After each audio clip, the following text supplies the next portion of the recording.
Welcome to Best in Faction. Podcast about playing Warhammer 40k. Competitively. I'm Colin. I'm Mitch. I'm Chuck. And we also have the Stats Dad with us today. Hi, Nathan. How you doing? I'm doing all right. Hello, everyone. Excellent. So we have Nathan Henning joining us from Stat Check, formerly Fight Club. I'm going to call them like the cousin of the network. They came from the family of the network, but now they're like off doing their own thing. So they moved off to university, and we don't take kindly to that. Yeah. So, but we're still big proponents of those guys. So before we dive into the show, Nathan, why don't you tell them what Stat Check is and how it's different from Fight Club? Sure. So at Stat Check, we are really more interested in just tracking everything from a numbers perspective, and then adding in two of the top players from basically 40k currently, which is Anthony and Ennis, and bringing their perspective to the numbers as well, so that they can break down all of the meta analysis on our show. So that's every Tuesday at 5 p.m. Central Standard Time, 6 p.m. Eastern, and then some ungodly hour in the UK when Ennis hosts. Otherwise, we also maintain the meta dashboard, where we track basically the progression of the meta, and that's all curated by Cliff. And then Curie curates our weekly tournament data with some assistance from me for our overrep data. So basically, we're trying to make a large stats resource for 40k with some analysis to go hand in hand with it at the moment. Wonderful. Where should people go to check you out? So if you want to check out the dashboard, you can go to www.stat-check.com, and our YouTube is www.youtube.com/statcheck, I believe. /C/statcheck, probably, Nathan. Probably. Can you tell that I'm not the person who I think does all the this on our custom show? URLs have a C in them, including ours. So that would make sense. Yeah, I think it's for channel, would be my guess. So, yeah, so before we dive into the main event, which is what's doing well in 9.5 and why and what should you do about it, we have two things to do. The first of which is, Chuck, how you doing? What's going on in your life? Well, I haven't slept much in the last 24 hours. There's been a lot of demon rules to look at. Other than that, I'm almost done. Did you literally stay up all night reading demon rules? Is that what you're telling us? Well, see, the leaks start at like 3 or 4 in the morning. So I had to do that, then took a nap, then I got up, watched people talk about what they meant, and then read through them all again. So yeah, sort of. All right. What's going on other than that for you? Mostly painting through a bunch of Necrons and getting ready for 3 GTs in a row. On September. Consecutive weekends? Yeah, just going all the way in. Should be fine. Why don't you tell people what those tournaments are so we can plug them for people? Yeah, if I knew the name of the first one, it's Jason's down in Hoquiam. Harbor Heresy. Harbor Heresy. This is Harbor Heresy, not Tau Tipping, right? Yeah. We already did Tau Tipping this year. Okay. And then I'm going out to Harvester at Gamers Haven. Which Bob's, is the first tournament we ever covered on the show. Yeah. And then off to Las Vegas. Oh, Mitch is running that one. Okay. And then I'm off to Las Vegas for a little team action. Las Vegas teams. I'll be going to that and also doing Harbor Heresy, but I'm going to skip Harvester because I am not in a place in my life where 3 consecutive weekends of 40k is a good idea. Yeah, well, I think there's going to be 3 consecutive weekends of sleeping after that. So it's not perfect, but it's what we're going to do. All right. Mitch, what's going on with you in your life? Oh, just getting by.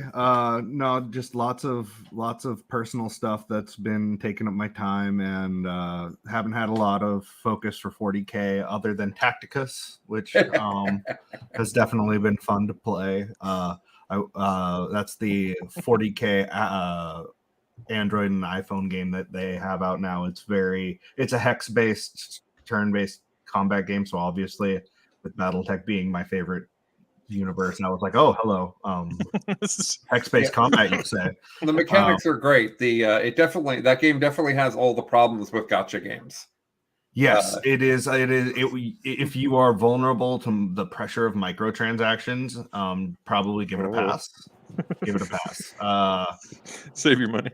Yeah, it's a standard lottery box, like loot crate kind of thing, where You put some money in, and a box comes out, and then it shoots a random assortment of doodads at you with bright flashing colors. And then I you go, wow, I that's love all I that got shit. for my money. I'll never spend money again. And then a week later, you're like, well, what if I spent money now? Well, you know, there was Yeah. that one time.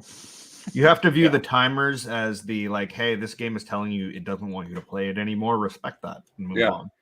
I played the Star Wars version of that style of game for like a year.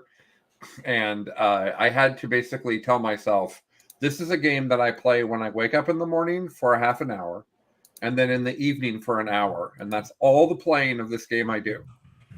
Like, I can only play the twice a day when all the timers are up. Otherwise, it doesn't work. Yeah, Tacticus is great. And if you would like to play with us, there's a Best in Tabletop guild in Tacticus, and there's like 10 of us from our Discord and show in there. If you can guess who Mr. Imperium is. Yeah. It's definitely not me. No.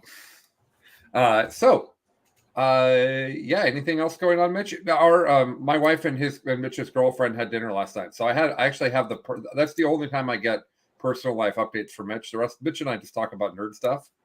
So I actually had a full update on what's going on in Mitch's life last night. Yeah, no, that's it. Lisa mentioned you might be moving out to buy Jason. Maybe. No, nothing to mention. But yeah. Okay. All right, fine. What do I have going on? I do some content.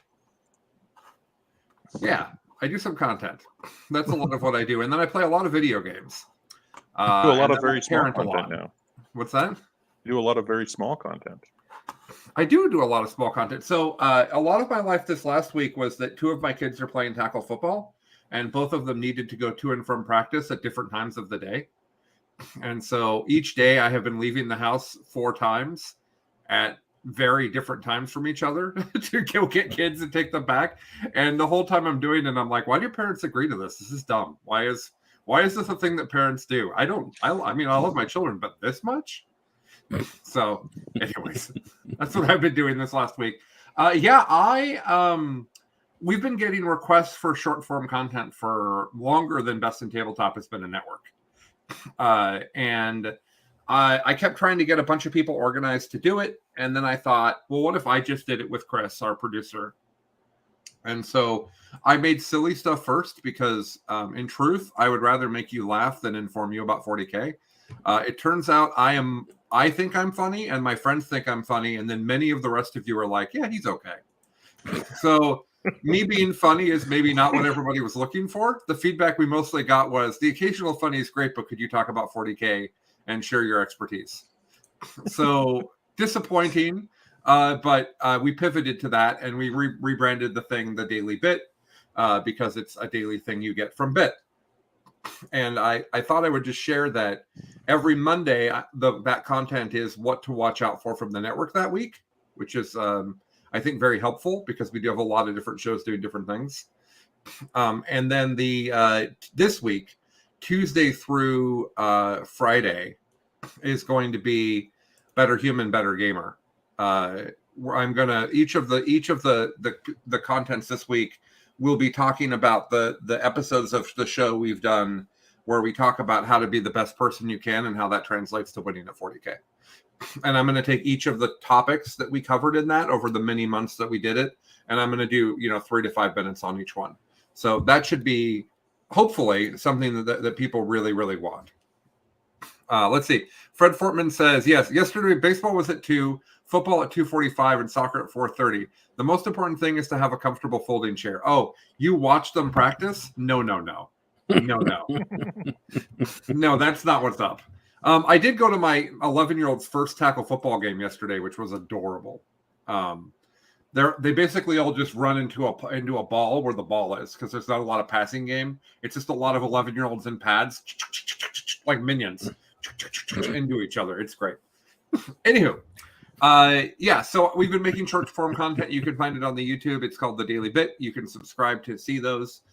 They've been really fun. Tyler Bortel released a thing where he tried to make his current tournament Tyranids list in the 40K app. And that is really entertaining content. So go watch that for sure. So Nathan, other than playing 40K, what have you been doing?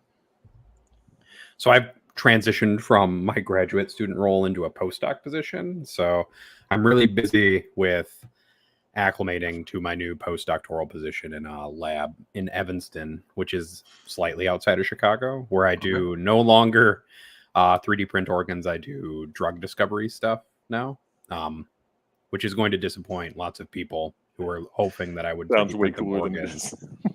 But So drug all discovery, do you just like science. do you just like pour things into a vial and then drink it and see what it does? Like that's very much what that sounds like to me. So that would be a way better. No, it would not. Actually, so I'm like, Check out how big my beard is now. I've been working really hard on hair growth promotion drugs. No, I work mostly in ovarian cancer, and then I work in ALS research. So what I do for drug discovery type work is I look at the spatial arrangement of proteins inside of organs. So we're looking at creating three-dimensional maps of where different proteins are in organs and how we can use those in association with structures in organs to target those for drug development purposes. Okay. So I spend a lot of time in a basement staring at a lot of big machines that hum a lot. And then if people have listened to a couple episodes of the Stat Check show where I've recorded from my lab, you can hear the machines whistling.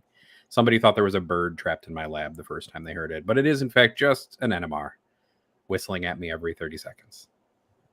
It's good. That sounds terrible. I think any sort of notification that goes off every 30 seconds is definitely doing its job.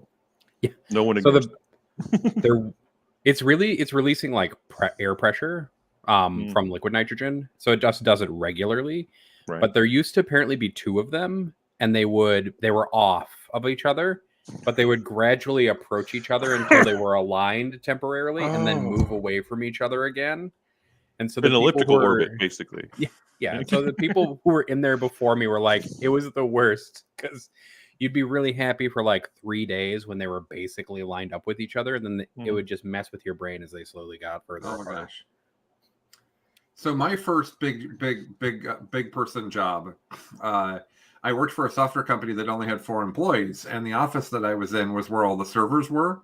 And we deployed to a lot of different environments, and virtual machines weren't really as popular then as they are now.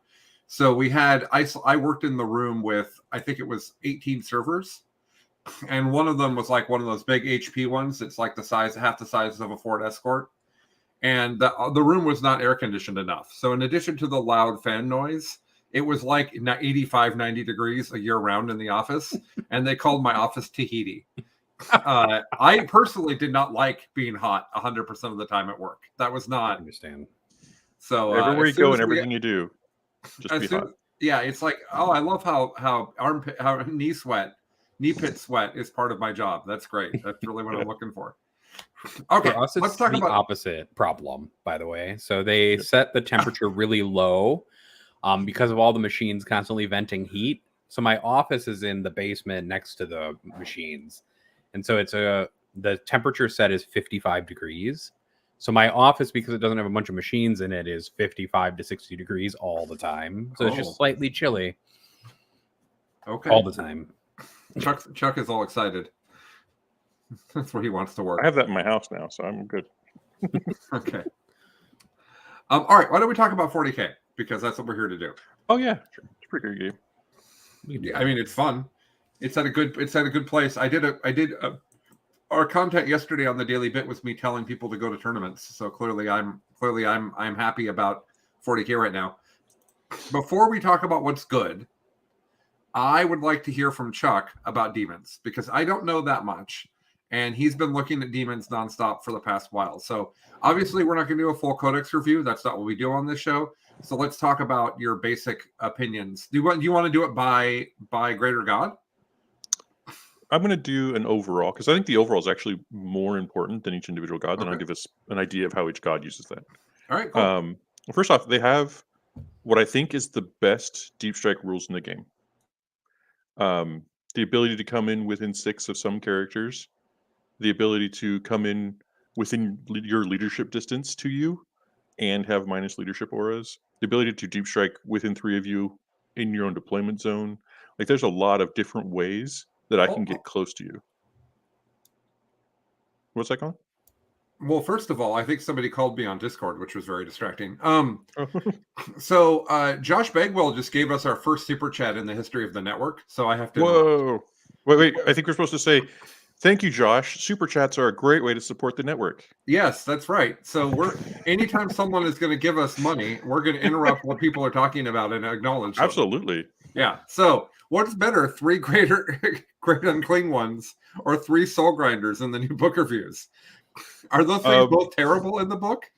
No, I think the soul grinders are probably the correct answer here. Okay. Because once you've done 3 great unclean ones, you've spent half of your army on something that can't get out of your deployment zone. Can soul grinders get out of your deployment zone now that they come with 150 by 100 millimeter bases? Now, I just told you we have the best deep strike army in the game. Those bad boys are going to land 6 inches from your opponent, shoot something, and charge them. They're not going to leave your deployment zone. They're never going to be there to begin with. Do they bypass the standard 25% or 50% restriction on deep striking? It doesn't say anything about that one way or the other, so I'm going to assume 50% is the rule, and that you still have to do that. Okay. But theoretically, no. I don't know, but I assume yes. I haven't doubled into that. I'm just assuming the answer is half. But even at half, you can put a lot in hiding. So I actually think the soul grinders have some play. They're also like just chunky. I know that Josh is asking about Nurgle. So a soul grinder from Nurgle is a toughness 9, 16 wound model with a 4-up save in shooting and range that can't be changed. That model is never going away. And if you drop 3 and charge your opponent in the same turn, you're done, right? You're gonna have to punch to death. But anyway, let's get back to since I was interrupted by super chats. Like we have all the time. How about here. Anthony making fun of Nathan? Is that worthy of interrupting? No. Okay, then continue on. That's just another day. That's par for the course, really. Yeah, not unless there's some money behind it. Yeah. If you want to super chat us, Anthony, I will make fun of Nathan with you. Go ahead, Chuck. So, with that deep strike ability, really, we've taken everything that made Genestealer Cult cool, and like now just doing it better than them. Also, we're doing it for free. We don't have to pay. A low bar to be doing it better than Genestealer Cult. Hey, look, I'll take it as one of my army-wide rules. That's my favorite not good enough codex, guys. Come on now. The other thing I mentioned about that is we have an aura of 6 inches of -1 leadership all the time, and making combat attrition tests harder. So it's like, this is great. We're just, sometimes people are just going to run away more often with us, which is fantastic benefit. And then I also mentioned the saves, having invuln saves all the time that aren't invuln saves, so they can't be taken away. It's pretty great, right? Like you have units that you will very much be able to understand what they're going to be like, what to expect from them. The problem is your opponents will also be able to understand exactly what to expect from them on a regular basis. It's hard to flex into being more durable. Do they understand the points on that, you think? Do you think GW understands how to do point costs for that? I think that's... I think that would be me question. Assuming I understand enough to comment that they did a good job. And I think they probably know more about the book than I do at this point. But the points on everything are definitely more condensed. The units are more deadly. So I think there's definitely something happening there. I haven't experienced it. But I am excited about like what I can put in a list, what I'm going to be shooting at people and what I'm going to leave behind. So I think there's a lot there. So let's go through the gods. We'll start with the best one, Zeech. He's got flamers. Flamers are just way too few points. We're talking about a T4, 3 wound, 4-up, or 3-up, 5-up, I believe, saves. So against shooting, it's 3-up all the time. 6-up. 6-up, yeah. You just don't want to get in combat. Good news is you have flamers on that whole unit that shoot D6 plus 3 times each. So if somebody does charge you, they're going to take that for 1 CP on Overwatch, and then they get to fight you. If only you had those hobbied up already, Chuck. Yeah, actually, I have all 3 squads of 9, and now they're down to 3 to 6. So I have an extra 9 just chilling, just in case. Go make some chariots out of them. That's what you should do. Just go build those some of those flamer chariots. Oh, darn. I have the entire collection of what used to be the maximum amount of Zeech demons you could have. So I'm over demoned right now on that regard. But in addition to that, I feel like their Lord of Change is really good. The Zeech psychic tree is bonkers.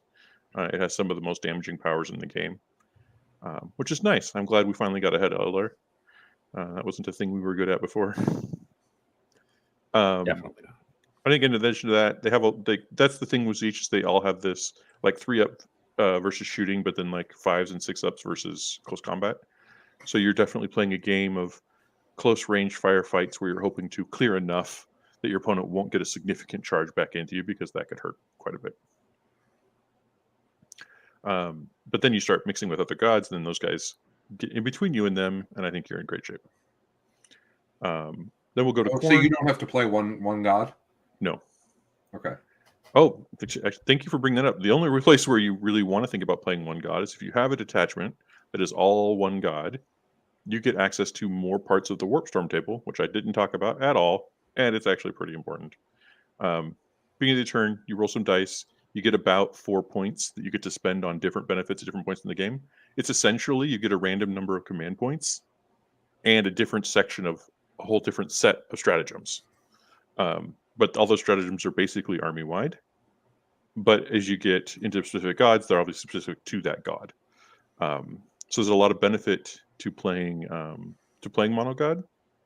But you can also, like I'm doing, I have one detachment that is mixed, and then one detachment that is all that one god, so I can get access to the things. Then our Be'lakor is a supreme commander and does have all 4 gods. So if you really just want to open it all up, you can make him your warlord and go to town that way. Okay. So let's talk Khorne. Khorne smashes real good. Shocking. Yeah, it actually sort of is. It's what they did in the fluff before, but now they're going to try doing it in the game. It's the biggest glow up, I think, between editions is definitely Khorne. Yes. I think in particular, all of their things just hit more. They all get more attacks. One of their Warp Storm table things is +1 attack for all your Khorne units. It's bonkers when you consider what like a massed bloodletter charge can do to you. And then they also have Devout Push? Yeah, they have a 6-inch normal move. Yeah, 6-inch normal move during a fight phase. You do have to be able to see somebody to use it, which I think is a difference from Devout Push. Mm-hmm. You have to be like maybe a little more clever about it, but also just like making up difference in space is great. Then we go into Nurgle, who is, I think we were talking about this before we got started. It's like the stat check army. You're going to put a bunch of really fat plague bearers and plague bearers on drones on the table. They're all going to be OBSEC. When they're not OBSEC, you're going to give them OBSEC. You're going to give them double OBSEC. You're going to swap things to OBSEC during your command phase. You're going to get a 45 on primary. It's really more about how much primary you can steal from your opponent. I think you add a good secondary game to that, and you hope that your opponent isn't efficient at killing you, which they probably shouldn't be. You're pretty tough, but you're not doing a lot of damage. So that's the thing. And then lastly is Slaanesh. I think Slaanesh is kind of what it was before. You're like, here's a bunch of keepers. I think the Infernal Raptress is your super secret play. They are warp tethers or whatnot, so you can deep strike within 6 of them and still charge people. So you can hide them in your backfield, and then they launch out 9 plus d6 inches, and then you can drop your keeper secrets within 6 of them and then charge something. So when it's dangerous to have your keepers on the board, they can hide and deep strike and then come out and fight something. And then fiends are amazing. We're having a whole conversation about demonettes compared to possessed. The fact that you're even getting compared to possessed should suggest that you're pretty good. And then, OBSEC, these little 10-man units that can be launched into combats do some damage and then have 10 OBSEC models on your opponent's objective. That's going to flip the primary in your favor pretty repeatedly, and that's your mandatory troop choice. So no sad there, right? Yeah. How did the Demon Book do on the on GW's secondary lottery?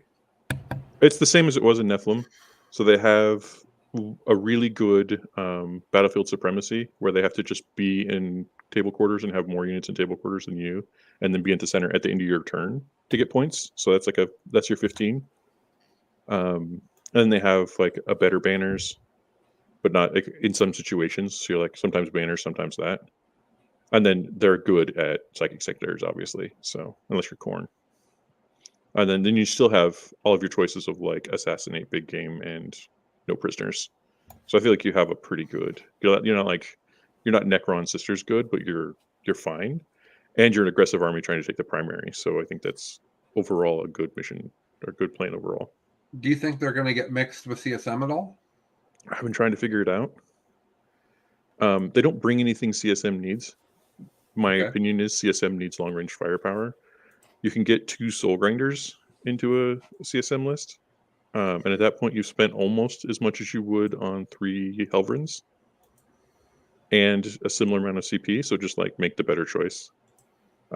There's nothing in my opinion, there's nothing in the Chaos faction that shoots even half as good for the points that the War Dog Helverins do. So like you can't touch it.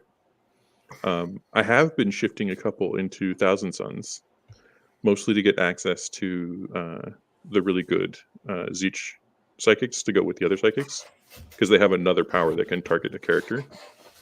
So you get into a space where like it's less of like, I might be able to kill a character, and more like, can I kill 2? But I'm definitely getting 1, so that feels great. Someone says 500 points of drones in Death Guard. Yeah, I think that would be fine because that's actually really good. I think because the Death Guard need that movement, and those drones go fast. If you do that and then throw in, I think it's Sloppity Bilepiper to give them obsec. Like that's a fine unit to have around. Plus, you get to say Sloppity Bilepiper every game. Yeah, several times actually. Yeah. Which like is every command phase at least. That's an advantage. You get to say things like, "Well, my drones are going to get sloppity. Mm-hmm. This objective is mine," or it's the Scrivener. One of the two. Spoilpox Scrivener. I also like his name. So yeah, I think that is. Nurgle's got the orc vehicle name like thing going for him, where they Yeah. have all the most interesting names. Like, sure, can have Skulltaker in Khorne, but you don't have Sloppity Bilepiper in every faction. I also think there's probably a Slaanesh Chariot list where you're just like, I have all of these things. You can't kill all of them, and they punch and they move really fast. Somewhere, Paul just like his ears perked up. Oh, he knows. I know, but like just every time someone says it, like, yeah. He gets a chill in his spine. Are we talking about Slaanesh? Yeah, I presume that he'll be unhappy because that's just how he prefers to be with his faction. Oh yeah. Well, also he's the most practiced person with the old book. It means he has to unlearn the most stuff because this book is not related to the old book. This is a whole new thing. It's actually way more related to like I think the 7th or 6th edition one. So you might YOLO to this and take this to tournaments instead of the CSM. So instead of Bile, which you're practiced with, you might YOLO to demons and take them to these 3 tournaments. Yeah, I haven't decided. Okay. Thankfully, the first 2 are. I'm just going to have a good time, so like I can bring them and then do that. I'm hoping to find like one night I can play at least 1 game, and I feel like I learn a lot in 1 game, so that would give me a better chance. All right. Demons will be legal at Harvester. Yep. So, and they're legal at Las Vegas teams too. And the other one, like I'm so sorry, Harbor Heresy. Yeah. So I think I could play them all if I want. It's just a matter of. This isn't the Vulcan Roast. No, it's Harbor Heresy. Oh yeah, Vulcan Roast is July. Yeah. Yeah. He has so many; it's hard to keep track. No, it's true. So I'm pretty excited about them overall. I think they are going to be very hard to digest to start with. The deep striking benefits and building your army around different plans based on what you want to deep strike, based on who you're facing, and then remembering all of your stuff. There's a ton of stratagems. There's you got to use warp storm table points correctly. Like it's going to be a complicated. Like this is somebody who's really smart who also puts in a lot of time here is going to get a lot out of this book, whether they're good or not. Like they're one of those ones where like when demon books, if this book is bad or C tier or whatever, you're still going to worry when somebody shows up with it, because if they're really good at it, they're going to catch you out and sneak a win off you. So you have to you kind of need to know what they can do. Mm-hmm. And everybody's going to need stuff that can either get charged or stuff that can screen. Yeah. Those are going to be the options. You're not going to be able to be like, I took this elite army with no trash in it, and I'm just going to stand on the line here, and the chaos is going to be like, well, be a shame if my whole army charged into you on the second turn. I'm just going to go ahead and charge that with a Bloodthirster and attack it 20 times. How's that? Yep. My wolf and say yay. Yeah. We're both going to die. Yeah. Blood for the blood god. Let's do it. All right, let's move to our main topic. Yeah. So a question we get a lot is, how do you know what's good and what to do about it is kind of a general question that we get. Lots of questions that basically mean that. So when 9.5 first happened, we, for many weeks on this show and on this week, said, hey, we don't really have a meta right now. Like, everything's winning. There's not really an est here. And now we're far enough in, we've got some good data that we thought it'd be good to talk through the things that are performing well and why, and then we'll talk a bit about what to do against those factions, because there's nothing in the game right now that is impossible to beat. So, or even ridiculously hard to beat. There's really good armies, but there's options in every case. Mm-hmm. And so if we're going to do this conversation, I thought it'd be good to add data to it. And so Nathan's here to kind of tell us, forget what you think is good. Here's what math says. So I know there's several different ways to rank Fucking what's good, Nathan. And we were talking last night a little bit about how you think there's a more hybrid approach than just win rate. So could you talk about how you like to think of it as what's good? Sure. So a lot of people use win rate. It's very sensitive to fluctuations week to week because there aren't necessarily, not every faction is going to get a lot of games played per week. So win rate is a very sensitive statistic. So I typically prefer either TWIP or what we use at StatCheck is just overrepresentation. So we use top fours as our overrep. And it's basically a comparison of how many people are making it into the top 10 and then into the top 4, and then how their faction, how that representation of faction compares to their representation in the whole of the player base for that week. So say you have a faction that's like 10% and they make up 20% of the top 4 positions. They are 2 times more represented in top 4s than they should be. And usually once you see something around 2 or higher, that's when you start thinking there's a problem. Or on the other end, less than 1, around 0.5 or so, you start to get concerned in the other direction that a faction is just performing pretty poorly. So you're focused on measuring what good players are winning with. Yes. So you avoid the thing that a lot of people talk about with like Space Marines. Their win percentage goes up slower because it's just a more popular faction. So people who are there for the fun of it are sort of dragging that number down. Whereas like more complicated or less popular armies that get good suddenly have giant win percentages. Yep. So this kind of avoids some of those problems. And we've started to do some more breakdowns on the website too, where we use veteran versus casual players. We're probably going to have to come up with a better version than casual, but newcomer might be a good one. So GT, people who've been to 1 or more GTs are what we consider veteran players for the purposes of our statistics tracking. And then people who've never been to a GT event or haven't been to a GT event in our data set are considered new players. Okay. So we've started to break down win rates for factions based on those as well. So we've started kind of producing a bunch of hybrid approaches to kind of break down where experienced players are performing really well. And if a faction is doing really well just in the hands of a veteran set of players and not doing well in the hands of newer players, indicating that there's perhaps a higher performance ceiling. I'm going to use that term incorrectly at least once, and somebody's going to get in my DMs and be like, Nathan, you got our video game term wrong. The ceiling and the floor and all those words that don't mean anything anymore. It's just ruined. Confusing. Yeah.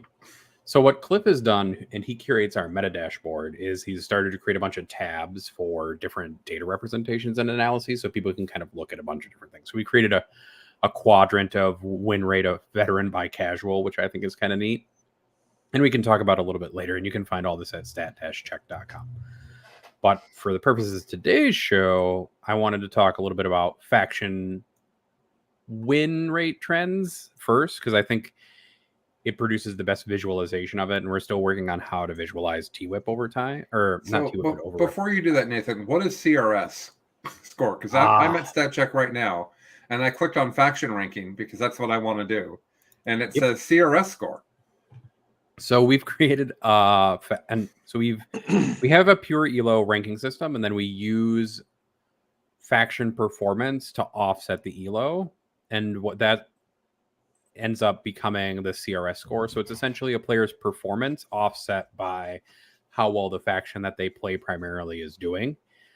So if somebody's playing mostly Tyranids, they have a modifier that changes how their score looks. So if you're playing a faction that's not doing well, like Astra Militarum, your wins essentially mean more points for elo because you have to play comparatively harder than a Tyranids player needs to play. Okay. So you're trying And to actually so- measure the skill of the player. Yes. And then the faction ranking system kind of does it a little bit in the opposite direction. So it takes an overall faction performance and then bases it then further off how player skill, so their elo ranking, and offsets the faction rankings that way. Okay. But that's not the list we should use for this conversation. It sounds like. No. So we're kind of creating a new version of determining who the best players are currently in the meta. And so you can look at the CRS if you want to look at an elo offset by faction performance. So if people jump factions a lot, or if they play primarily only high performing factions, then their scores are typically a little bit lower on that than usual. Okay. It's just a different approach to ranking player performance that we're trying at the podcast and at the website. Okay. But I can show you. Let's see if Yeah. I can get this to work correctly. You should just be So able to it's- share your screen. Yeah. Let's do this. Let's maximize this so we don't. All right. So this is win rate over time for just Nephilim. And this is all of the factions represented by their little icons along with trend lines connecting their icons. And so this is the release of Nephilim over here. And so what you can see is that there's a really big spread of factions and it kind of progresses. And then there's a huge spread here where we have Eldari at 100%. So we'll ignore some of the lines. So the thickness of the lines also shows you how much that faction is being played week to week. So a thinner line indicates fewer games played. And what we've seen over the course of Nephilim in the course of 9.5 is essentially what we've seen is this kind of narrowing of faction performance over time. Mm-hmm. So we do still see outliers like Astra Militarum at an 80% win rate for August 7th. But what we're starting to see is this packing of win rates closer to where we would consider the balance area. So 45 to 55, which is this green area, is what we'd consider like perfect balance. That's where we would like to see all of the factions for the purposes of balance. And then yellow on either end is 55 to 60 and then 45 to 40. And that's where we're kind of in areas of concern. And then anything that's outside of that is greatly out of whack as far as game balance goes. So one of the nice things about Nephilim and is that we've started to see kind of a curtailing of as many out of whack, like high performing, out of balance factions, and kind of a narrowing of this distribution of win rates, which is kind of Which nice. is great. Yeah. Yep. So we're starting to see a game that's a lot more balanced than it was before. Mm-hmm. That doesn't mean we don't still have haves and have-nots, because we do still have those. So I'm going to stop sharing real quick. And if you want to play around with this and like select your faction and track it, you can go to our website at statcheck.com. Cool. Um, So who does the math say is the best army? So I don't think this will be too surprising for people to Okay. hear that Tyranids are still the best overall faction in the game at the moment. They have a summed win rate of about 59.5, and last weekend they won 4 out of 9 GT-sized events that we tracked, and they had an over rep of close to 2.96, which indicates that they're doing very well. So Tyranids are probably the top performing faction at the moment. Yeah, and I think that makes sense. So let's talk about Tyranids for a minute. I'm the Tyranid expert on the show, even though I haven't played them a lot in 9th edition. I've played them some. So Tyranids is funny because when they got hit, like right before Charity Hammer, when what we're calling 9.5, when they got hit with like 4 barrels, not even both barrels. Like they got hit from every angle. And GW tried to stop what they were doing and what they were going to do next and gave them bad secondary play. And the problem with all of that is that their book is amazing.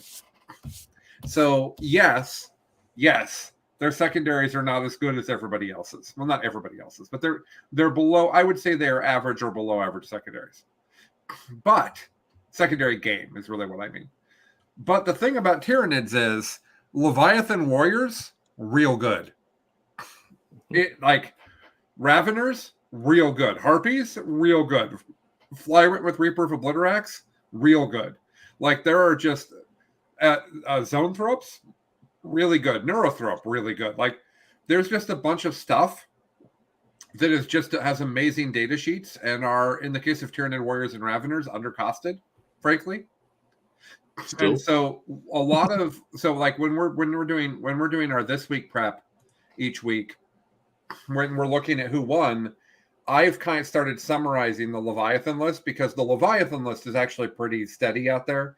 It has as many warriors as they can. It's got a bunch of psychics. It's got a flyer with the Reaper. It's got some zones. And that's, some people take Harpies, some people don't.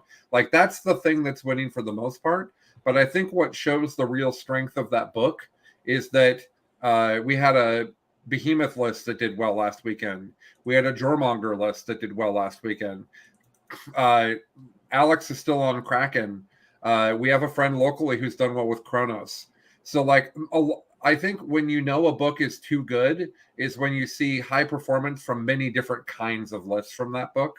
I think that's actually that's a warning sign that I think is significant. Mm-hmm. What do you do about it? I think you smash them. Like, I think you can beat them by playing better secondary game if you are one of the winners of the secondary lottery that we went through. If you are Necrons, I think you can beat them on points. If you are you know, any of the stand in the middle of the table and score 1 million secondary armies, that's pretty good against them if you can be durable enough. If you can survive the Warriors. Yeah, right? That's what I mean, if you can be durable enough. Yeah. But my approach to Tyranids is to kill them with guns and punching. Mm-hmm. I think that aggressive play is actually what they don't want now because of the number of nerfs they've had. I think if you have profiles that kill transhuman Tyranid warriors well, and you can play aggressive with them, I think that they will struggle. What do you guys think, though?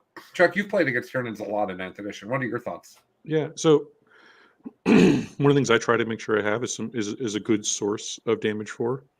Like that's if you can have either something that's just regularly shooting at damage 4, obviously grab that. You probably wanted it anyway. But you know, close combat's a little easier place. Oftentimes you can get a character with a damage 3 and pop it to a 4 with a relic or something. You want to look for that. I think it's worthwhile. Beyond that, then you're looking at damage 2s, right? Or just massed 1 if that's what your codex does. Mm-hmm. What's really important about that is the transhuman, right? And then if my experience, like I was playing a lot with Bile, I could win with Bile because they could trade unfavorably, and that's hard for them. But their Carnifexes are rough for me. So if somebody mixes Carnifexes in, suddenly I have to pay more attention to what's going on with them, right? Make sure I don't get into a bad combat where he kills me and then I don't actually kill him back, and then the Carnifex gets another. Like he flips the trading scenario on me. Mm-hmm. I also think you need to be very careful about your psychics. I often, as a chaos player, end up building psychic secondaries as a plan, and then having to bail on them because you can't psychic secondaries into Tyranids. Right. They're gonna mess them up. So and that's make a sure huge you're ready for advantage that. of the army, because a lot of armies like Eldar need to take a psychic secondary to have a good secondary. So you have to have a plan of like, what are you going to do in the Tyranids? Because you also, one of my backups is always just like, I'll grab banners. It's like, well, that's not good. Their basic bruiser that they're going to try to swarm the board with happens to have OBSEC. Like banners isn't going to work out. Right. Nathan, you played a bunch of Tyranids. What do you think of this? So I mean, for me, like the hardest game I've played in 9.5 so far has been into Necrons, because you're basically. So the Tyranid game in Necrons is you have to play hyper aggressive, like way more so than you even normally would, because you're basically like, I have to table my opponent by turn 3 or the game is over. Mm-hmm. And we'll probably talk a little bit about that more in like a few minutes when we talk In like about literally Necrons. minutes, yeah.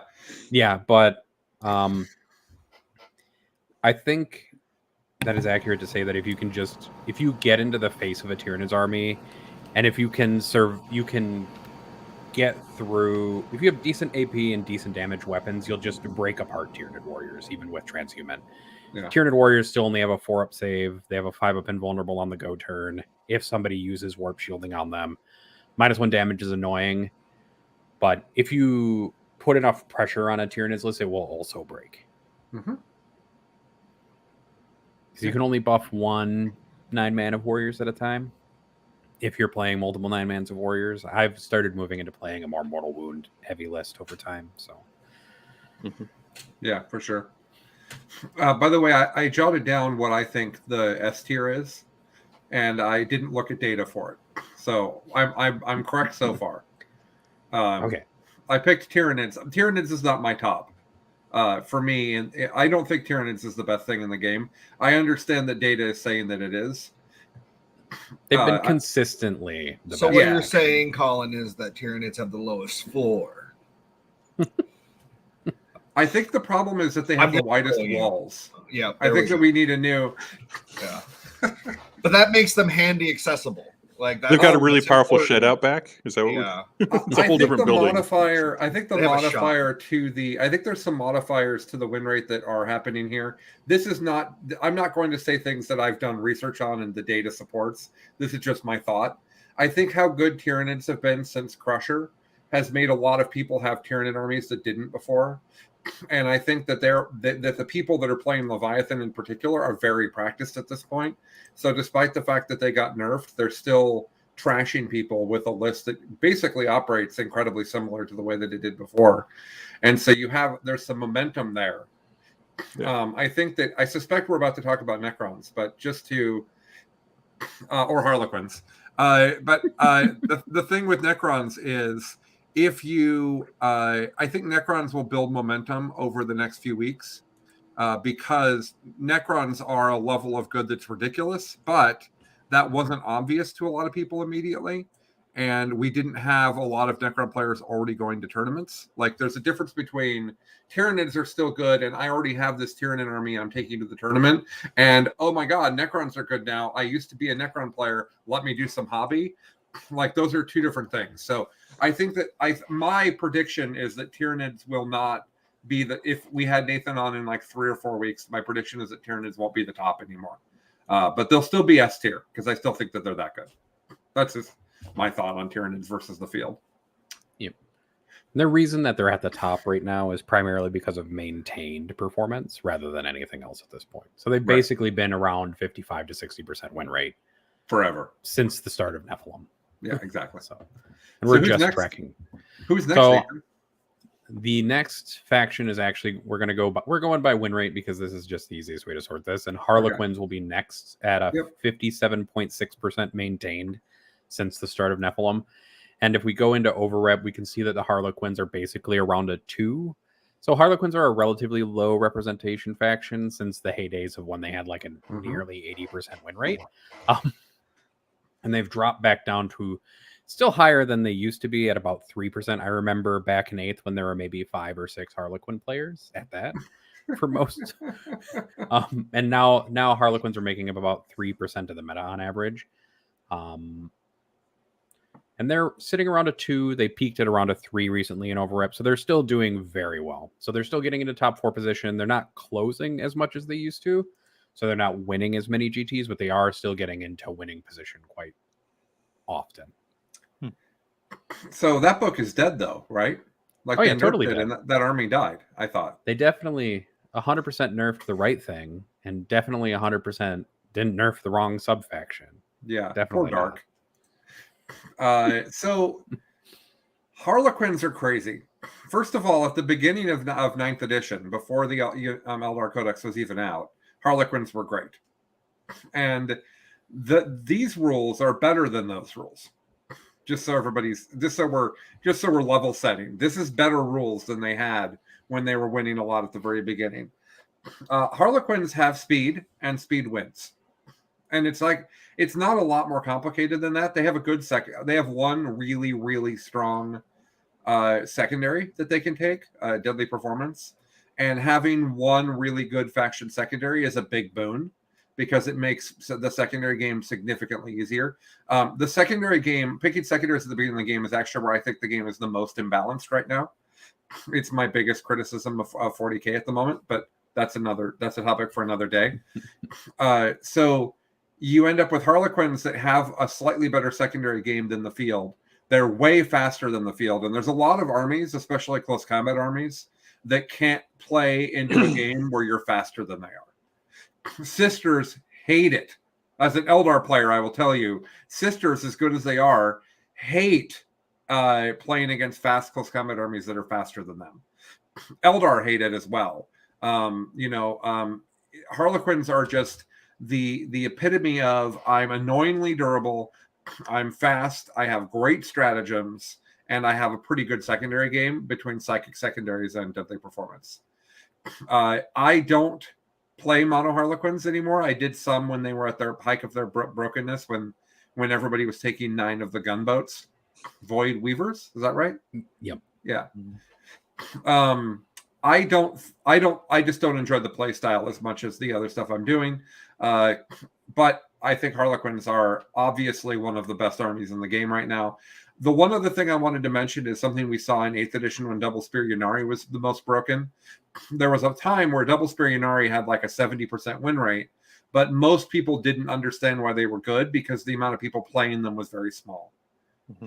There is a thing in 40K that happens where a faction isn't one of the most popular model lines, which Harlequins really aren't, despite how cool they are, or the army is a little bit hard to play, where you get a small subset of people playing it that are actually boosting the win rate because you don't have what you call the newcomers playing the faction. This is something that I call the Space Marine paradox. We've talked about it on the show before. Space Marines in general always have a worse win rate than their book actually is, than the quality of their actual book. I think we can really call it the Space Wolf paradox because the Space Wolf Codex has 2 times in a row the win rate has gone down when new rules have come out because all of the old players who played Space Wolves have come to give it a try again. And even though the rules aren't necessarily as bad as I think it hit like 37% or something stupid for 1 point. It bounced back after those people left because they weren't having success. So one of the things that I do want to say just quickly to your point, Colin, is that Harlequins specifically do have a 63% win rate when you look at just GT experienced folks as compared to a 55% with new folks into GT environments. So you do see in a lot of factions, you do just see that difference in them, but they are one of the factions where you definitely see a higher performance for veterans as compared to. It's a hard to play kind of faction, which is good because honestly, you get more rewarding out of that if you're willing to put up with the beginning part where you kind of get stomped while you try to figure out what you're doing. And their slightly above average performance doesn't actually bother me because of that. I think that the army is hard enough to play that I feel like I get to have a game right when I play against Harlequins. I think so. Just to finish my thoughts so people understand where I was coming from, if you have a faction that hobbyists really love, it will in general have more people that don't care about how they're performing at the tournament in the data. And Space Marines are notorious for that because every tournament you go to, you have either newcomers or people that are hardcore hobbyists, and they're more likely to be playing Space Marines than Harlequins. That's the general point I'm trying to make. I've been to a lot of tournaments. The people that don't care about how they're doing there are usually not Harlequin players. They are usually on Space Marines, is really where they normally are. So that has to be considered in the data. It doesn't make the data not interesting or not valid. It just is an interesting thing to think about. And Double Spear Ynnari in 8th edition had this problem because it was very complicated.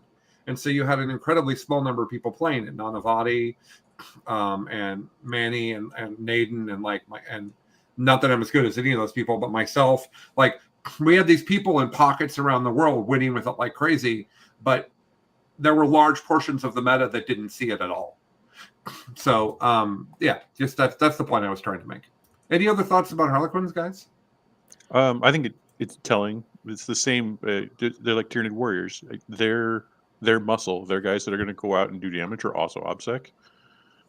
Getting to launch things in, kill something, and then be and tag this objective off you, right? That's easily worth 4 points in a game when your main tool is also OBSEC. Oh yeah. And I think that makes a big difference. Yeah, they take a lot of OBSEC in those lists for sure. Yeah. OBSEC, fast moving OBSEC in boats, 10-man beat stick OBSEC standing on the table. Yep, for sure. If you're taking something and it happens to be OBSEC, that's a lot different than taking something because it's OBSEC.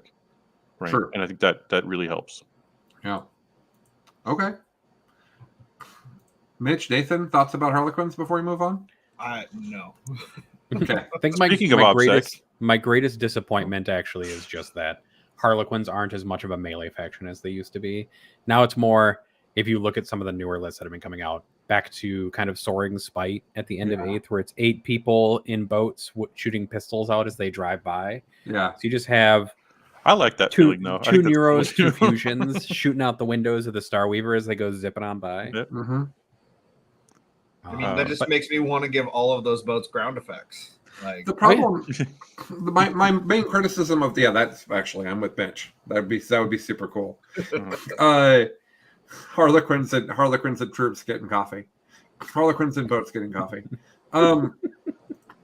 Okay, so that's a great name for those lists. My big criticism of Harlequins is that their troops don't punch hard in combat. And that's solved by Yunari, which is why a big part of why I'm playing Yunari. Yep. Anywho, Yeah, that's also how you beat Harlequins, I think, is you just, if you can catch them, they will die. Yes. They be fragile. Just get out there with your net and try to catch that Harlequin boat. Yeah. Just try to catch the objectives. Don't try to catch the army. Yeah. Right. If you That's can charge also the fair. objectives, you'll catch something. Yeah. You're good. Be patient. So our third faction I'm two of 3 for what the top 3 are so far. is Sisters of Battle, or Adeptus Oh. Sororitas, who are at a Oh, wow. 56.2 summed win rate over the course of Nephilim. And they also have stayed kind of right around a 2 for overrep, basically since the start of Nephilim. Okay. So this last week they had a 2.0, or this last week they had a, where did they go? 2.39, so 2.5 almost times more represented. And it kind of hangs around 2 to 2.5 for this faction as well. And that's kind of a theme that you'll see with most of the factions that are performing really well, is that they're around a 2 to 2.5 for the most part. And so yeah, Sisters real good. In fact, 2 times probably better than they should be. Maybe. I have strong opinions on this. I do, but I'm not the Imperium guy. Does Mitch want to say anything about Sisters first? Are you too far out of them? Sisters are just Imperial Necrons, it kind of feels like. Okay, sure. I'm with you so far. Like I don't have a ton of thoughts on them. Like the lists that are winning are fine and cool. They don't speak to me. They're not something I'm like excited to play. Well, they're all roughly the same. Yeah. Yeah. Yeah. And I feel like that's just it. Like they're playing to their secondaries, and the miracle dice give them a type of consistency that allows them to really perform. And I think that the miracle dice are probably on top of obviously the secondaries are that extra bit that is really making them rise up statistically, because you can just consistently know you're going to make something happen. And that can deliver a game to you probably at least once an event. Mm-hmm. I'll add on to that. They also have the ability to give their close combat missiles OBSEC. Mm-hmm. Sure. I'm a big fan of that. Fight on Death also good. Fight on Death is a big problem for a lot of what's good in 40K right now. Yeah, solves a lot of bad situations. I think Sisters are weird in this list because I've been reading all of the lists that that get top 3 and 4 at tournaments for the past month and a half, and Sisters don't win events very much right now. They mostly get 2nd, 3rd, and 4th is what I've seen. Maybe I'm wrong. Nathan might correct me, but that's what it feels like. I think Sisters are the ultimate X and 1 faction right now, because as good as they are, their secondaries are amazing. They hit really hard. They can be durable. They have a lot of good tricks. They've got jank. They punch really hard because everybody plays Bloody Rose. But in addition to all that, they have matchups that are just awful. They just have, like, Necrons is terrible for them. Eldar played well is terrible for them. They are not a true S tier army, because they have matchups that are just so awful for them. I played the John Lennon's listed in Necrons a bunch, trying to make it work, and even John admitted that is just like a super uphill battle. So yeah, really good secondaries, really powerful army, but I think they're going to drop off over time because I think there's just stuff in the meta that eats them. I think Harlequins eat them, for example. I haven't ever seen that game, but just based on what I know about Sisters, they do not want to play against an army that's faster than them. That has especially one that has a ton of strength 6 low AP shooting, right?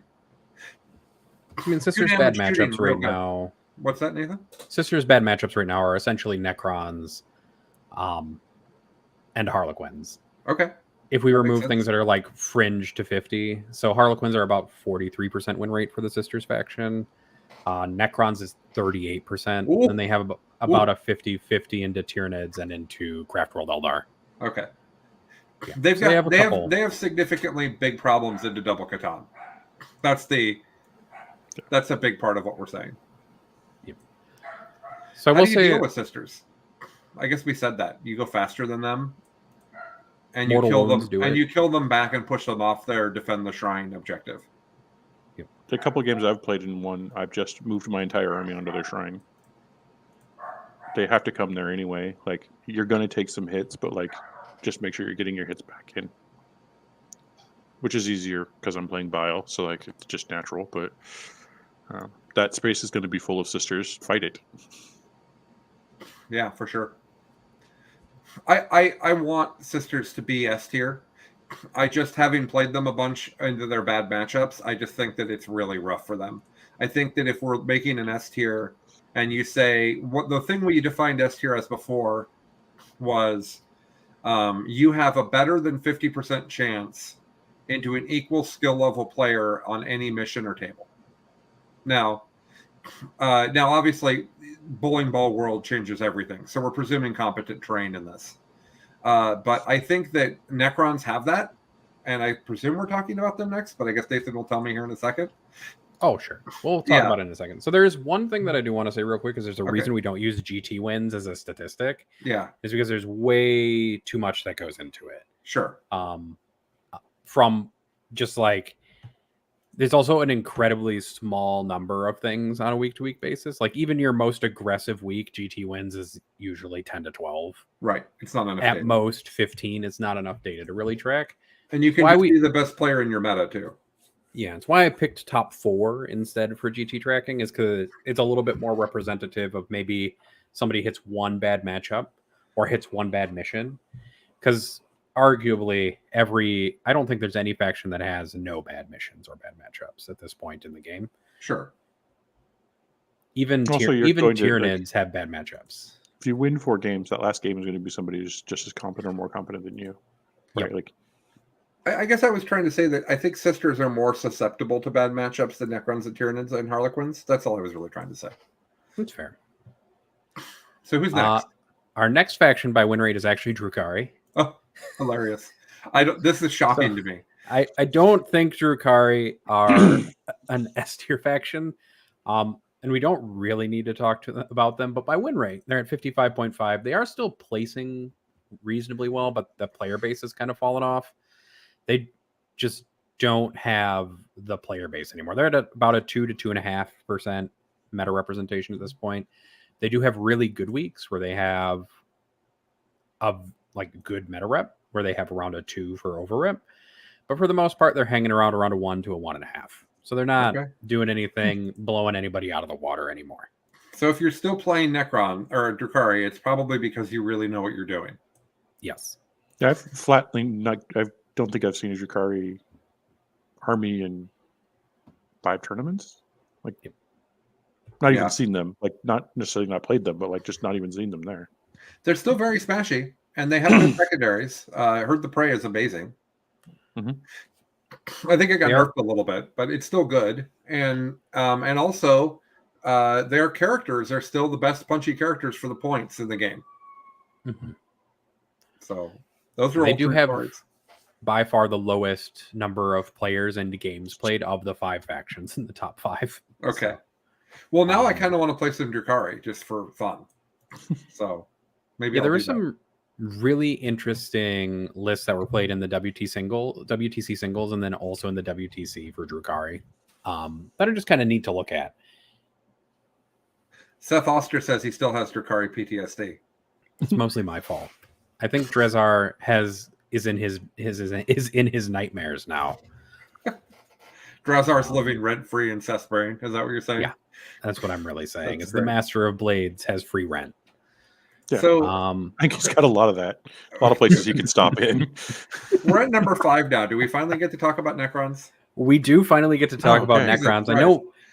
So I want to say something about Necrons before we talk about it. So Necrons Okay. and Sisters both have really wide distributions of new players versus casual players.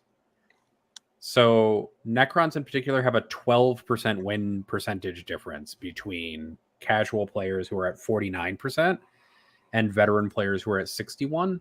And then Sisters are at a 61 and a 50. So this is where we start seeing some of the widening for some factions, and I think it's because of some fallibility in those factions, but it is good to know. Necrons overall have a 52.6. Oh boy, did I misread that? 53.6. Sorry. Okay.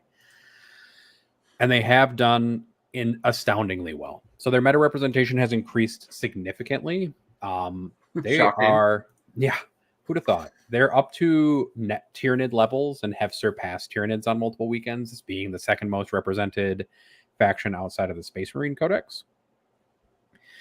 And they're hanging out at around a 2 to a 3 most weeks for overrepresentation. So there have been a couple weeks where they've done just astoundingly well and just blown everybody out. But there are also a couple weeks where they've done quite poorly. So it averages out to around like a 1.5 to a 2 again for that for that overrepresentation. So there's a couple weeks of 3, but there's also a couple weeks of 0.8 in there where they're roughly balanced. Well, Chuck, you want to talk about why Necrons are good? Well, you see, they get all the points. And you have to kill them before turn 3 if they're going to not get all the points. They regularly take 3 secondaries from their book. Yeah. And that is a type of flex that tells you that someone has won the secondary lottery and you have not. They don't even consider, like, you have to basically, if you put like a bunch of Chaos Knights into them, even then I think they would still just take theirs. Like, there's just no reason to not just take your core 3. And like, I don't know, in my experiences playing them, I'm like, okay, well, I get 13 on turn 1 and 13 on turn 2 and 13 on turn 3. Okay, well, I'll probably struggle out the last couple of points here, maybe, or don't, whatever. And then the rest of the army is OBSEC. So it's going to be out there. It's going to be playing the primary. So do that. It's also way faster than people think it is. Oh, yeah. It is simply not a slow army. But I think Naj has the best list, but I'm partial because he's on the network. But Naj's list that he won the GT with 2 weeks ago was double Catan and then 3 units of Scorpex and 3 units of Tomb Blades and the Silent King, basically. There's some other stuff in there, but that's 2 Catan's pretty important. Yeah, but the 2 Catans basically means that Eldar and Harlequins and Sisters all hate you. And then in addition to that, you've got 3 units of Scorpex that are impossibly hard to kill, very durable, and by the way, they move like 10 before charging. If your punchy stuff moves 10, that's not slow. You're not the fastest army, but that's not slow. Right. Actually, And OBSEC. Yes, I run into this a lot with Possessed. And pregame move. Don't forget pregame move. Where I move the Possessed out, and it's like, well, I can charge that whole objective. That's fast enough. If you go there, I charge you. If you don't get points. Yeah, it's like how D-Cannon's range I thought was going to be this big problem. And it's not, because everybody's playing close, because the armies play close to each other now in 40K. Mm-hmm. It's the same thing. Like, if I'm fine shooting you at 24, then you're probably fine moving 10 and charging, right? Like, so yeah, close range is the name of the game now. I think what people are missing on Necrons is that as good as their secondaries are, the Silent King getting core was really big. He's a lot more efficient in his shooting than he was before, in my experience. Like, He's got better rerolls than he ever had before. Basically, the Silent King and Double Catan is a core that's just really, really good. In my testing, believe Necrons are. I think that list is the best list. That's of the things we've talked about. Forget the data. Like, this is me personally playing at the table and watching things perform. I think Necrons are the best thing, just because their secondaries are the best of all the secondaries we've talked about. They're better than Sisters. They're better than Space Marines. They're better than Drukhari. They're better than Harlequins. They have the best secondaries, and they have a durable army that punches well, that says, you have to come stop me. And that means, the way I think of that is, they're still playing with To the Last, and the rest of us don't have it anymore. Like, To the Last broke the game because it became entirely too obvious to everyone in the competitive scene that taking 3 expensive things that are durable and hard to kill and hiding them, and then telling your opponent to come to you, is the way 40K is played. Most of us can't do that anymore, so we're all like fighting each other, and Necrons are like, no, bro, I'm still doing that. You have to make the approach. I'm and then still over here, and I'm going to score 100 points.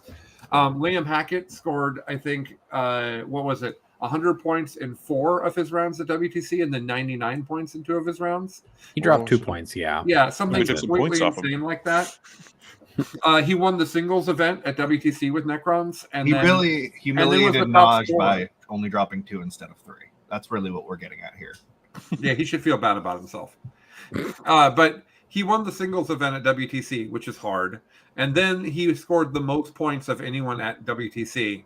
That's hard as well. I think that in the right hands, Necrons are a real problem for the game. But good news, most Necron players are not Liam Hackett. So I would also say that most Necron armies don't get to play on WTC terrain. yes, also true. So what I think personally of Necrons is that there are 4 secondaries in a trench coat. Yes. Because I don't think I've seen a Necron game where I haven't seen a Necron player essentially tabled by the end of it, but they've won. Like, there's no Necrons left. There's no Necrons left, but they've won because they've still scored 100 points. I played a lot of Disciples of Bellicor with the pink horror blob that spawns into 150 dudes or whatever. Mhm. And that's how that worked as well. It's when you table me, not if. And when you table me determines whether we win, whether I win or you win. Mm-hmm. And if you bring weapons that are efficient in killing them, and the speed to get to them, and the ability to interact with them, you can do it. And arguably the most important keyword in your matchup into Necrons is the fly keyword. Because nobody is going to stop you from getting past screens at that point. Mhm. Like, what happened to several players who played against Liam Hackett was he hemmed them in with scarabs, and then a lot of armies don't have fly, and so you can't get over scarabs. You're just stuck. Mm-hmm. Here, fight these scarabs while I hold up more objectives than you. Yeah, fight these scarabs while I score 45 secondary points in 3 turns. Mm-hmm. It's pretty rough. And I don't think that that's great for the game, right? Like, I don't think that's a way an army should perform when nobody else is performing that way. Nobody else is scoring secondaries at the efficiency or speed that Necrons are. But at the same time, Necrons haven't been good for a really long time, so I have a hard time holding it against them. And even with this, they're still only got, they're what, a 53% win rate? So, like, the thing that I'm saying is the S tier that I think is such a problem is winning a little bit over half of their games. Like, it's not actually that scary, but I think in the wrong hands. Like, I think that if LVO was tomorrow, we would have a disproportionate number of Necrons in the top 8 going into the finals. That's what I'm trying to say about Necrons right now. I think if you include player skill, they're a real problem. I think I like it. I think it's interesting that it's not just like the game has been for so long. Are you a good close combat army? Are you a good shooting army? Now it's a good close combat, are you good shooting, or are you good at missions? I think that's interesting. Maybe there's some need for some balance here or something. But I think it's good that they've added a new vector of how an army can be good. That is a very valid point. You know, there's a lot of the old philosophy, you know, of mission design was, you know, you can either stand on a thing or you can kill a thing. Like, that is what you can do. And being like, okay, so now it's like there are different ways you can kill things, and that matters.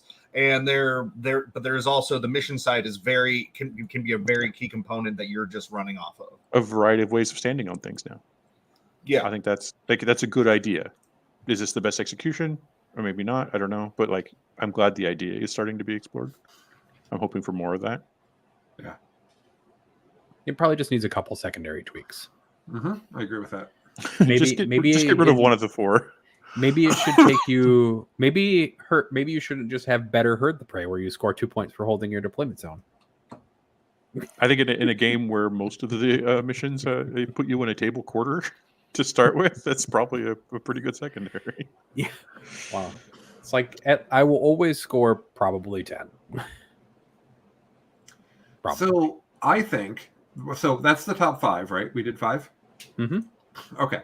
So I think that this is interesting, right? This is a good conversation. If you are a tournament player, I think that we need to complete this with the final exercise, which I didn't think we were going to do, and I just came up with, and I'm pleased with it. The final exercise, I think, is to think about what you do on the faction that you want to take to a tournament to deal with those 5 armies. I think that the really valuable data is if those are the 5 things that are winning the most and are the most represented in relation to that. I don't know how to word that correctly, Nathan. That's fine. I fumbled on it a little bit, but like we're not just looking at win rate, we're also looking at how overpopulated the tournament is with those things. So like these are the 5 things other than Drukhari, really. But these are the 4 things and Drukhari that you need to be able to deal with, right? You need to know how to handle. So Chuck, let's look at Bile, because you've played Bile a lot. Talk about how you think of the Bile matchup into each of those 4. Yeah, so it's really interesting.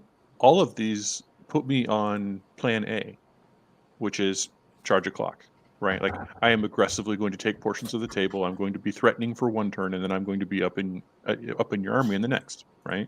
Mm-hmm. So I really like all of these popular matchups. I think I've done pretty well into them. I've made some mistakes, but like I always feel like I'm in these games. Mm-hmm.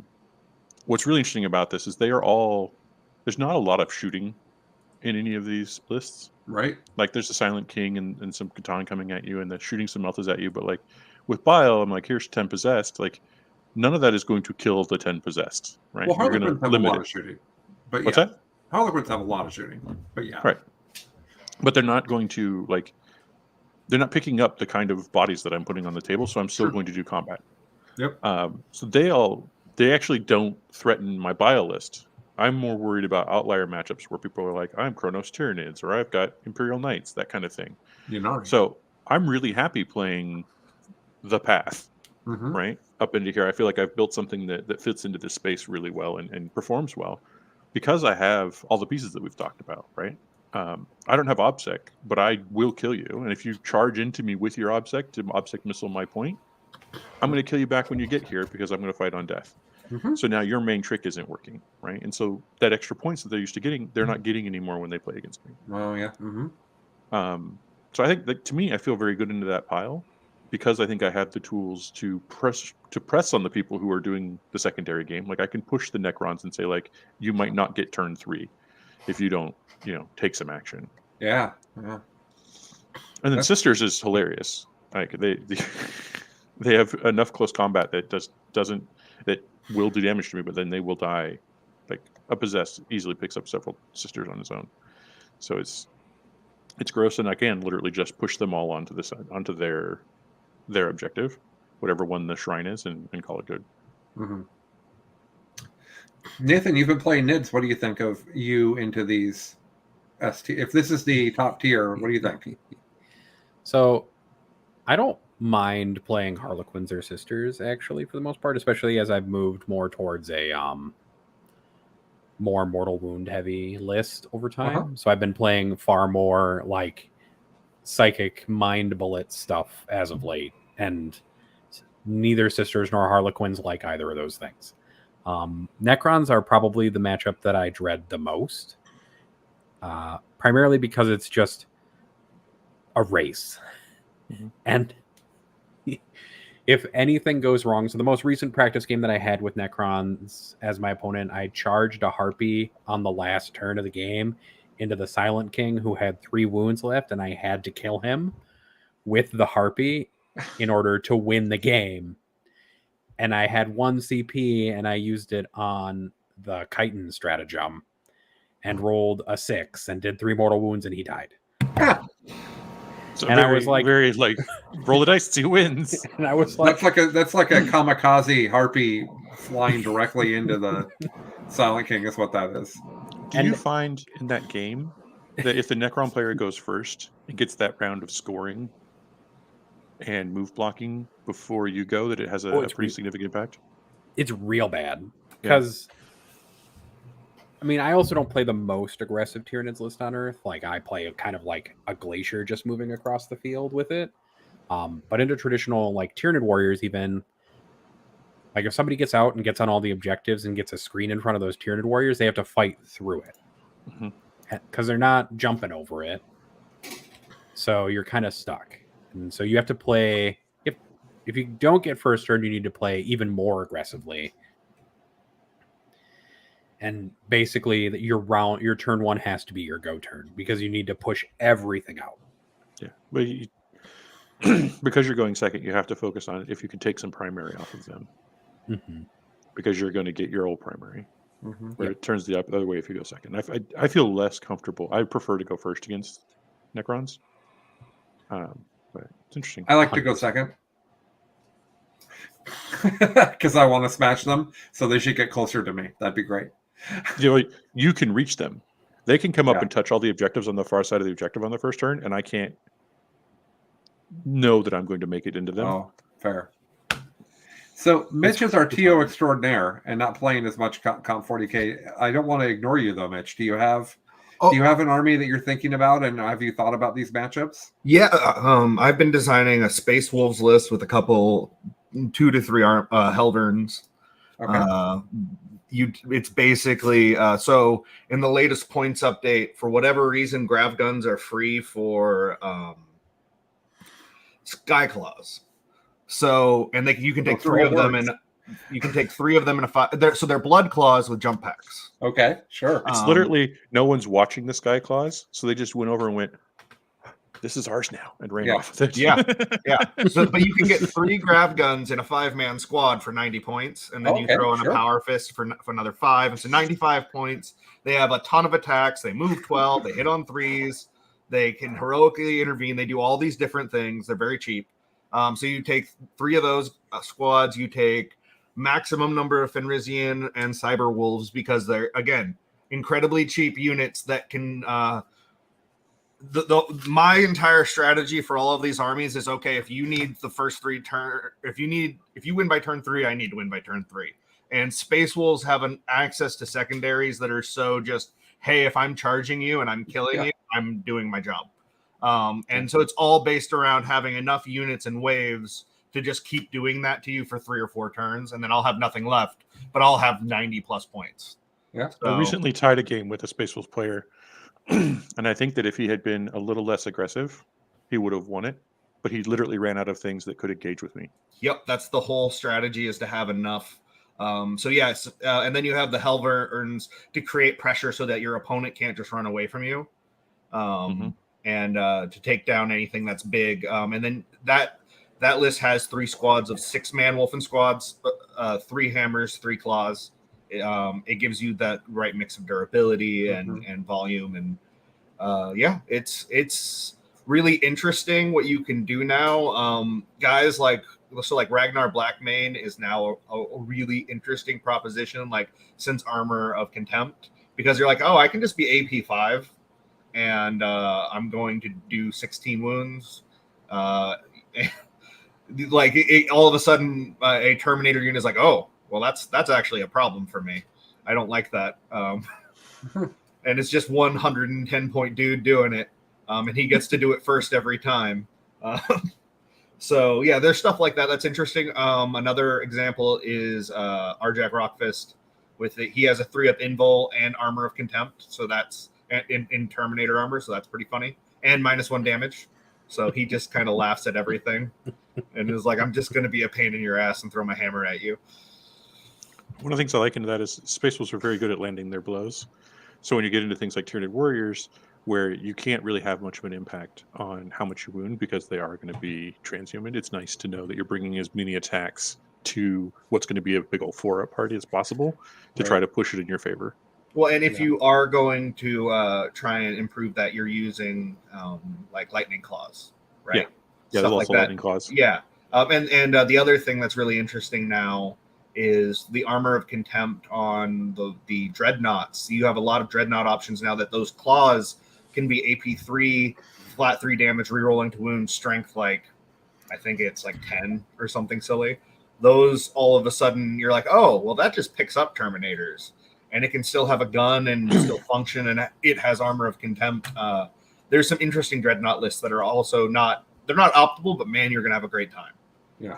You actually mentioned that a couple times, and I think it's really interesting. Terminators, armor of contempt, definitely a massive part of the game. Definitely something to be thinking about when you're making your list. Yep. Interestingly, not on this list of top performing armies. To me, though, if you can't deal with that, you're building an army that's going to have another problem, right? That's the gatekeeper, right? They're in the middle, being like, if you can't get past that, you don't get to play with the Tyranids over there. If you can't deal with that and knights, then you don't really have a game anyway. Yeah. You're just going to get that. You're going to get that. You're going to go 4-1 because you're going to hit that at some point during the tournament. They're populous enough that that's important to know. And I want to say, when you go into the numbers, there are still a number of factions just right below that top tier that, if they ever got points or rules adjustments, could compete into the S tier pretty easily. Sure. And though, like, Custodes are there, even though people keep complaining that Custodians are no longer good, Chaos Knights and Imperial Knights are also both there. And the Chaos Space Marines have gone up in win rate every single week. Yeah, that also makes sense. I think AdMech is being slept on pretty hard right now too. I think the reason AdMech is being slept on is that it's terrible to play as the army. Yeah, I have multiple friends hard. that have AdMech armies that are just like, no, it's not fun. Hank brought it over and we played several games with it, and he's like, the rules are just awful. Like, it's not that they're bad, they're just so finicky and silly. He was just like, I just don't like playing this anymore. I suspect if you got enough reps in to the point where it wasn't taxing for your brain anymore, it would become fun. But that's like a lot of pain to get to a point where it's great. And it's a horde army, which isn't the most fun to play either. So, speaking of which, the last faction in there is Blood Angels, by the way. Yeah, there is a Marine faction that's just like right outside. The fastest Terminators, those are good. Yeah, I think it's interesting with demons entering the world because they have the opposite of armor of contempt, right? So if you're pushing for lots of AP, you're paying for something the demons just literally don't care, right? But then if you have volume, the demons really care, right? Like a brick of 10 Terminators or Stormbolters is like, I'm building lists and I'm looking at them like, I got to get to T5. I can't just be T4 out there with these guys shooting at me. I'll just disappear. Yeah. Well, that's sort of what I'm thinking about with AdMech, is that with that Radium stratagem where I just wound you on 4s to hit, and I'm like, I'm going to just take 60 shots. Yeah. Here's 30 wounds. Bye. Yeah, that is a definite problem for demons, and Tyranid Warriors. Yeah, Tyranid Warriors. Also, like, interestingly enough, with like the trans hitman stuff, you're like, well, the 4s are what count anyway. Yeah, and you can just run in with the Skitarii Army of Renown. You can just run a bunch of them that they ignore blast completely. They give you -1 toughness in combat, and then everything else is going to be Skitarii close combat that deals mortal wounds and is AP3 and is just like, hi, we're so glad to meet you. We're going to advance in charge right over here. This is going to be great. Don't worry. They go real far every time they move. They're one of those units that get like Gene Stealer fast. You're like, wait, what? Yeah. Why are they over here? And then they're like, I'm going to give. Now they have 6 attacks and their strength 8. How did that happen? Well, I just spent 5 CP. It's a thing. Also, you fight last. Yeah. Die. But yeah, I think that they're being slept on pretty hard, and that's. I actually have my codex somewhere around here because they've started to pique my interest again as they are neglected. Mm-hmm. Yeah, part of the problem with AdMech is they've just been competitively abandoned. Yeah, like their meta representation and total number of players has cratered. Mm-hmm. So, I don't think that book is well written for people to play it. I think it's a mess. That's what it's definitely one of those ones where it's like, decide what you're going to do with your turn before you start it. Yep. So it teaches good habits, but if you make a mistake, or something doesn't go well, your plan can go pretty far off. So like you have to have a lot of like plan your whole turn, but also backup plans for every contingency of something that could fail. Like, It's an a lot. execution army. Like Yeah. you have to execute every time, every turn. Yeah, If you I think you have don't, to build it a lot crumbles. of like routines where you're like, okay, this is I'm going to do this set of things, and so I know what I'm doing, and that's like a lot of work. But on the upside, you can cheat a lot without anyone knowing. Turns out you can do that with any Because army. I got to tell you, when I'm playing against Admech, they always have the buffs that they need where they need them, just magically. There's never a situation where they either don't have CP because they have all these magical floating CP that don't make any sense. And then they have the free ones. that like everybody tracks differently and doesn't make a ton of sense. I just know that if Admech needs CP, they probably have them. There are two layers and of if that they need too. to fall back and shoot, they have it. Just presume that the character is somewhere nearby. Well, yeah, because they have 3 sources of it. Yeah. So, anyways, no, I think that they're an army that's actually been hampered so much by the CP change that it's going to require a fundamental, like, ground up adjustment.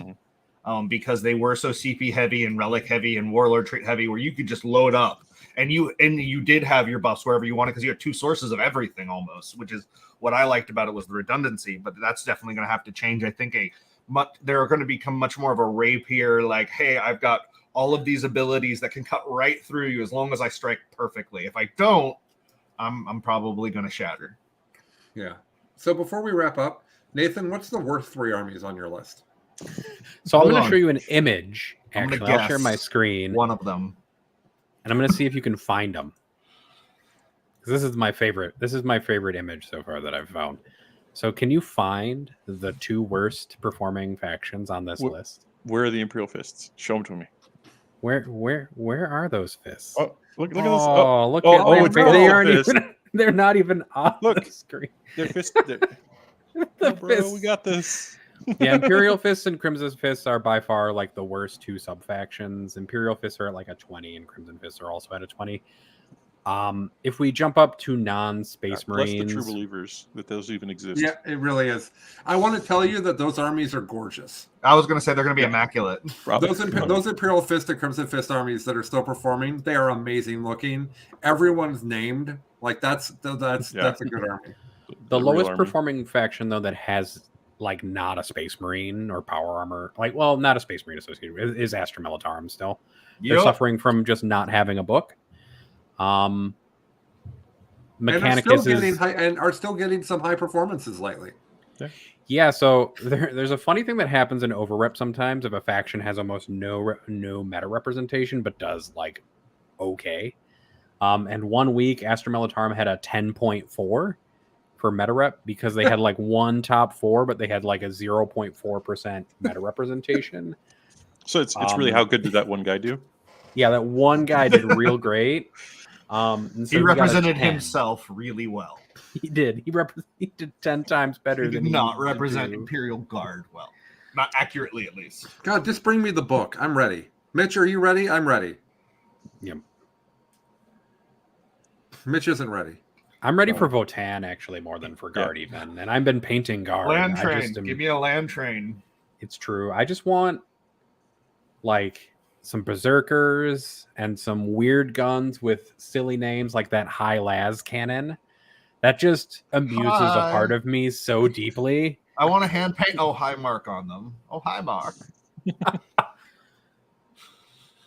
I did whine at the Facebook community folks for Warhammer community because their mining suits didn't have helmets, and they said that they will in fact have helmets. It's like that's an OSHA violation. They're like, don't worry, they have head protection. They're dwarves. They head all the time. Doesn't matter. Yeah. Shrug it off. All right. Well, Is the go ahead, Chuck. on the far left upper one? It looked like. Dang it! I will reshare so that we can do this again. 1 second. It looked like Tyranids. I'm guessing it's probably Colts.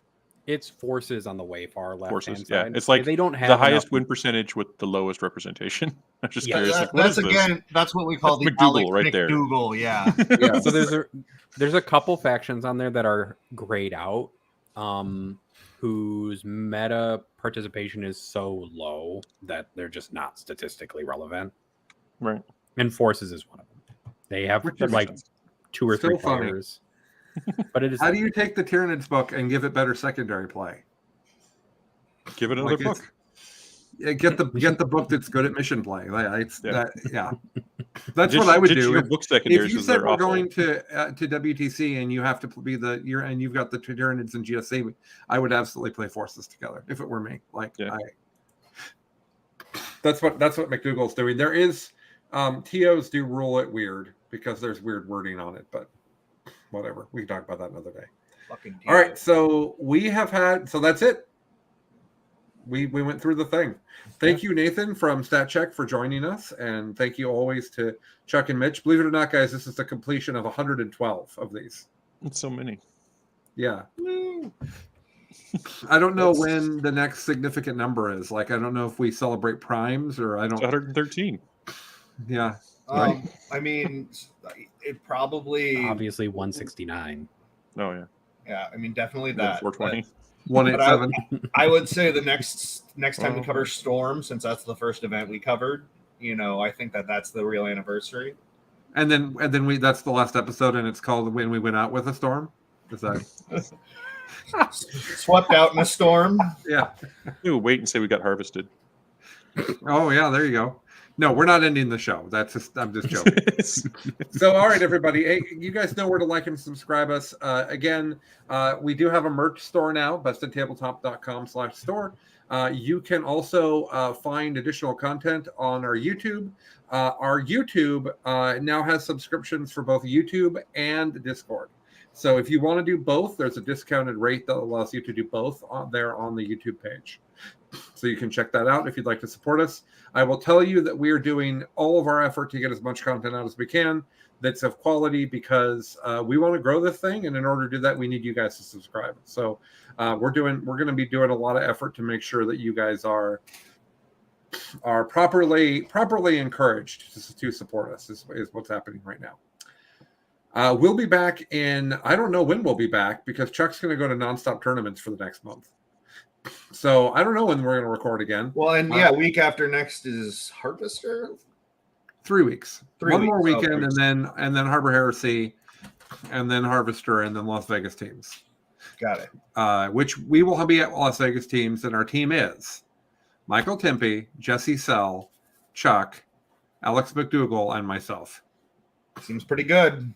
We are like the official grown-up team. West Coast, best coast. Yeah, That's we're West really what you are. Coasters that are like grown-ups with real jobs. So that's like what we are.